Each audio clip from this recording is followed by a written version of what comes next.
Welcome to the second part of what is spirituality, which is a question that was asked by a Kabbalah student through our website www.receivingtheupperlight.com. In this video, we are going to take a look at how the spiritual realm is actually a whole system and how we can achieve climbing this ladder of spirituality and how we can identify where we are right now in the personal level, but also where we are in the social and human level as a humanity as a whole. Okay, now to understand in which level we are, we need to understand that we are in a level that we call the level of concealment. And I want you to keep that in mind, so when we talk about concealment, you know what we're talking about in these few minutes. Okay, this video also is going to be an introduction to a more in-depth video in which we're going to be talking about what is a soul, and we're going to be answering the same question that we're answering right now: what is spirituality? And also answering the question, what is a soul? So I invite you to look at that video once it becomes available. Make sure you go under the playlist and look for teachings, or if you go to the website, you can look at it under teachings as well. Now to start, let's read from Deuteronomy 31st, verse 17. It reads, "Then my anger will flare up against them, and I will abandon them and hide my countenance from them. They shall be ready prey, and many evils and troubles shall befall them. And they shall say on that day, Surely it is because our God is not in our midst that these evils have befallen us." So as we have said in the first video, everything in Kabbalah is actually taken from what we call the Torah. The Torah is the Hebrew word Torah comes from the Hebrew word light, which is orah. The Hebrew word orah is or contains the word or, which means in Hebrew to teach, but also means, it has in it light. So it's the teaching of the light, if we want to translate it that way. So what we're talking here in Kabbalah is not that we're inventing these things, using the Torah in order to create a whole different dogma, doctrines, and things like that. This is the hidden meaning behind the Torah.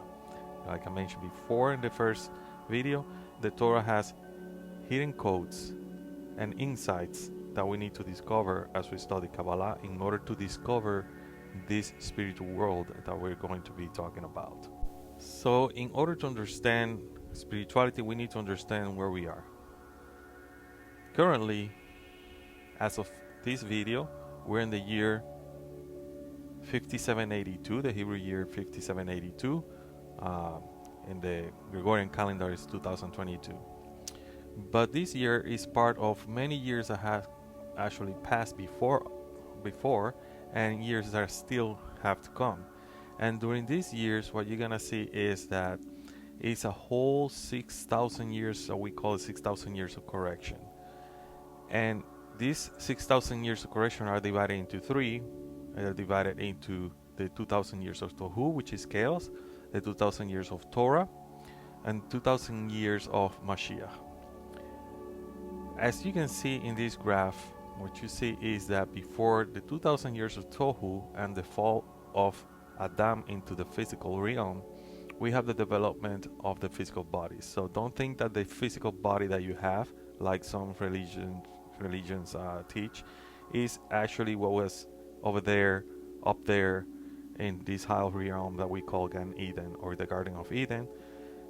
There was a development in the physical realm already, and that's where we're gonna see in Genesis that the Creator, when Adam basically loses the connection with the Creator, says that the Creator clothed Adam and Eve and Chava with skins, right? So that's basically that they fell into what we call a physical body of an animal, right?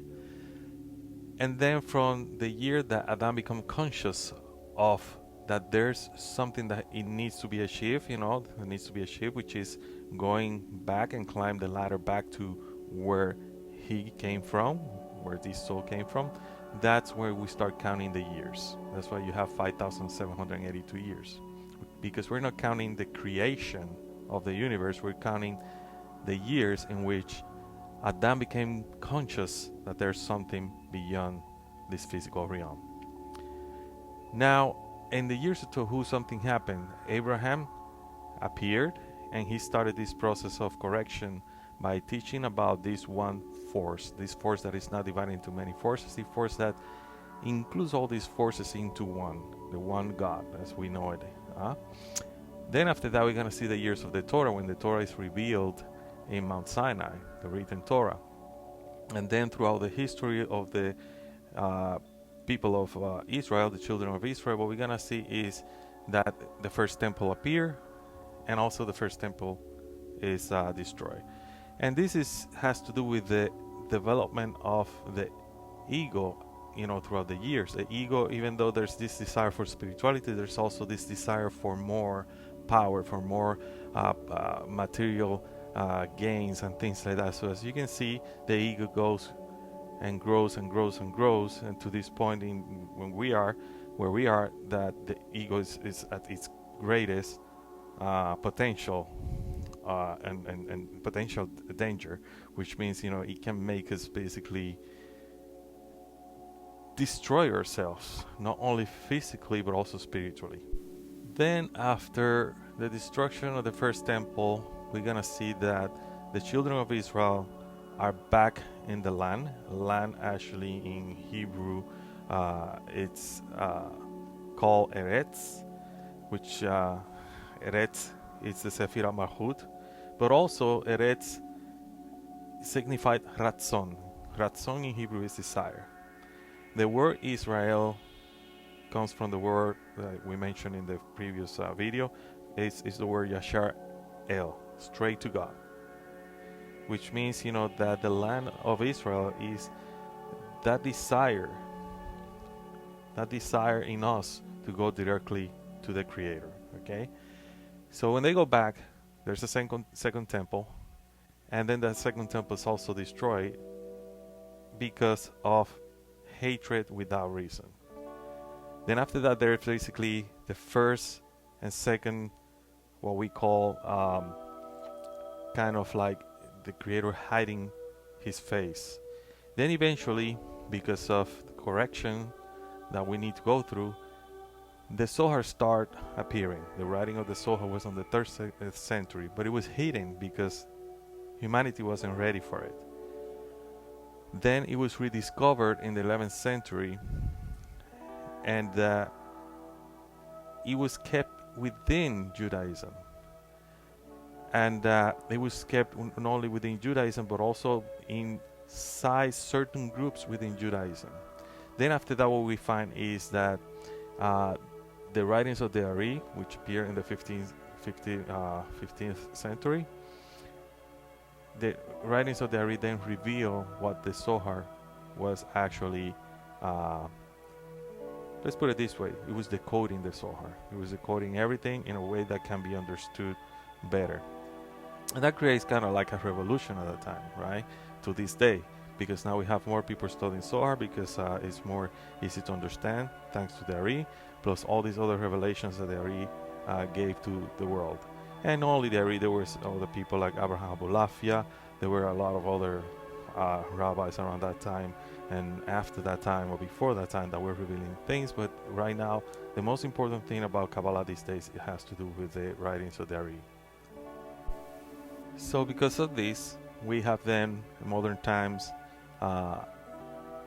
basically anybody can study the Zohar. It has been open to everybody since, let's say, the years 1970s all the way to the years 1990s. It was only revealing little by little. Now in the year 2022, basically anybody can study Kabbalah. and the zohar. It's open to everybody, not only the Jewish elites inside Judaism. And this is very important because this is something that, it's going to bring us to this eventual era and also messianic consciousness that we need to achieve. Now, what we need to do is, now that we have this knowledge, that we're studying this knowledge, we need to understand where we are. So we're in the Olam Haseh, which is this world. It's considered the nations. And the level that we need to achieve is called Israel, the land of Israel. Remember, Eretz Yisrael, the desire to go directly to the Creator. And during this year, what we need to do is climb from the Olam Haseh to certain levels and pass what is called the Machzon. The Machzon is a barrier between the egoistic desires of the physical world, of this world, and the desires of godliness and goodness of the Creator. So in this world, what we are now is living in what we call the path of pain.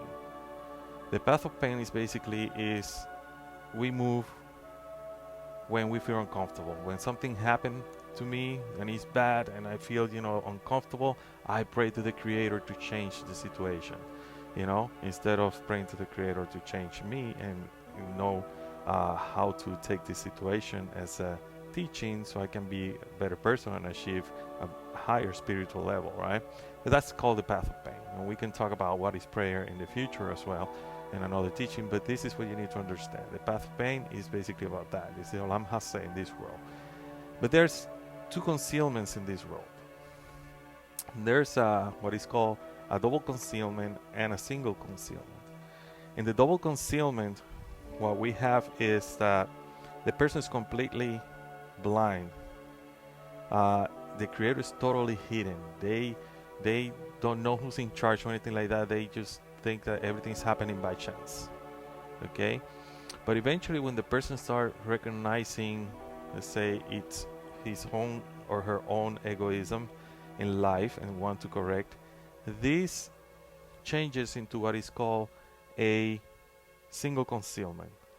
In the single concealment, what we have is that the person start to understand that there's a higher force that is in charge. Even though this person doesn't know what it is, the person start feeling that there's something that is in charge of this world entirely. And these start making a change in the person. And what's happening is the person start acquiring something that is called a point in the heart. And when that happens, that point in the heart is basically like a kind of like a fetus of the soul. That's where the soul start born within the heart, and the heart is basically the desires, egoistic desires, okay?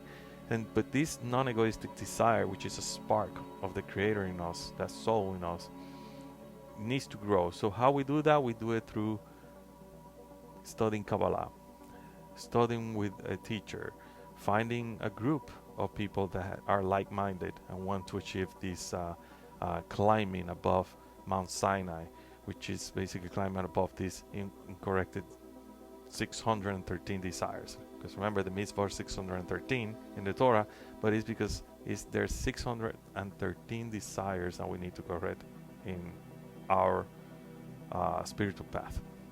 Now, when the person achieves that and start recognizing the egoistic desires, the person is in a level that is called Rasha, or the level Mahut, but then start climbing the ladder and achieves something that is called Ibur. Ibur is basically like a conception, like there's a baby inside the mother ready to be born, right? And that's when the person start crossing the Machzon. And in the Machzon, this little kind of like dim light that is in us start helping us, okay? Also, the Or Makif, which is a surrounding light, start also shining inside these desires that we have and helping us, putting pressure on it basically to help us, achieve these higher levels of spirituality. And the persons achieve this intermediate level called Benoni, which is a state in the Bina. And here the person is repenting, teshuvah, right? Repenting out of fear. But also there's a revelation. The first revelation is that there's godliness in here, in this system, and there are laws. There's basically a cause and a consequence, right? This is what it's got 613 mitzvot is all about, right? You got laws in the universe that need to be followed, that need to be basically observed. In that level, the person still need to continue with correction, but it's already spirituality. That level is already spirituality. Now, when the person climbs above that mountain Sinai, which is a mountain of hatred, now we need to create it as a mountain of love, so we can achieve the level of Israel, go to the land of Israel. That's when the person then achieve what is called having the Or Hasidim, where the light of Chokmah, which is the light of Torah, it's basically involved in the light of mercy and comes to us in a way that it will not break our vessels, okay? And when I say will not break our vessels, it's like people study Kabbalah, when they're not ready, they acquire so much information and everything that they start creating these ideas that are basically fantasy and are not real, okay? And that's basically a breaking of the vessel, because you live in a world of fantasy, not in the real world. So remember, in Kabbalah, you gotta have your head in the heavens and your feet in the ground, right? So this is something important to keep in mind. Now, when the person achieves that level of Hasidim, it's considered that this person is a tzaddik, okay? I have achieved basically or Chokmah, and achieve also the second revelation, which is the revelation of love, where everything is goodness, and the Creator is good that does good. It's also repentance out of love. But how knowing all this is going to help me? It's going to help you because this is basically a map of spirituality. So you'll know where we are, not only in the individual level, but also in the social level and human level, the humanity as a whole. And we are basically in what is called in the path of pain, in which we need to start recognizing our evil, that we're egoistic, and we need to start accepting that the Creator is in charge of everything. And that way we're out of that double concealment, which we don't recognize that there's a Creator and that nothing is in charge of what is happening in our lives, right? And then after that, we will achieve that level of having that point in the heart, right? And then after that, we will see how things are gonna change, because this, if we need as Kabbalah is a science, right? So we need basically a laboratory where we need to do these experiments, and that is society. That is a group of people that are studying Kabbalah and are trying to find this spiritual path as well. Finding a teacher, because you cannot do this by yourself, even though there's also eventually you're gonna find yourself connecting with a higher self, which is called the Mahid. But when we get to that state of Ibur, in which we are basically like inside a womb, and our soul basically is ready to be born into the spiritual realm, and that's when we are basically serving the Creator out of fear, meaning we are creating these kind of like restrictions in our egoistic desires in order to achieve pure love, which is what it's basically the level of the Sadi, the level of Chokmah that we're doing basically now, this work out of love, okay? And that's the whole point, is changing our egoistic desires, changing our hatred for others into altruistic desires and love for no reason. And all this, as I mentioned in the previous video, it's just three things. In order for me to love the Creator, I don't need to say I love the Creator if I am not loving myself and I am not loving others. I cannot say I'm loving others if I don't love myself. If I love myself, I'm loving what the Creator created, which is me as a person with my strengths and weaknesses. And because I love myself, I also will love other people with their strengths and weaknesses, because all of us are in a path of correction. And this will help us, once we achieve that kind of looking at other people that way, will help us not to judge them. It will help us also to understand that the Creator is in charge of our relationships. The Creator is in charge of our jobs. The Creator is in charge of the good things and bad things in our lives, right? And that's a level that we need to get. When we do that, then we're loving the Creator, we're loving ourselves, and we're loving the other people as we love ourselves, right? And that's how you love the Creator, through loving ourselves, but especially trying to love, or loving other people. So I hope this have explained what is spirituality. It's not this thing that is like, oh, we are in heaven, with angels singing and that kind of stuff like religion paints it. It's much more than that. It's much deeper. It's not probably as fancy as it is painted by religion, but it is a connection with the light that is going to eventually help the whole humanity achieve what is called Gamar Tikkun, which is the end of all correction within these 6,000 years of correction that we need, everybody as a whole, we need to go through. So like I said before, there'll be another video in the section of teachings in which I'm gonna be talking about what is a soul. And in there, I'm going to be covering these graphs in more depth and what it is all about. And also, I'm going to be covering spirituality in there. So I hope that this video has helped you at least understand in a simple way where we are, where we need to go when it comes to how Kabbalah teaches about this.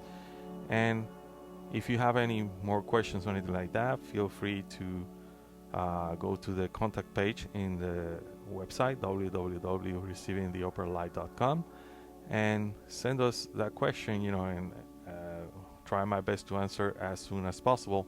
And if it is a good question that I think we can make a video, I will make a short video or two in order to explain that concept. So thank you very much for watching this video. Make sure you like it, you put like, and make sure you share it. And if you're not yet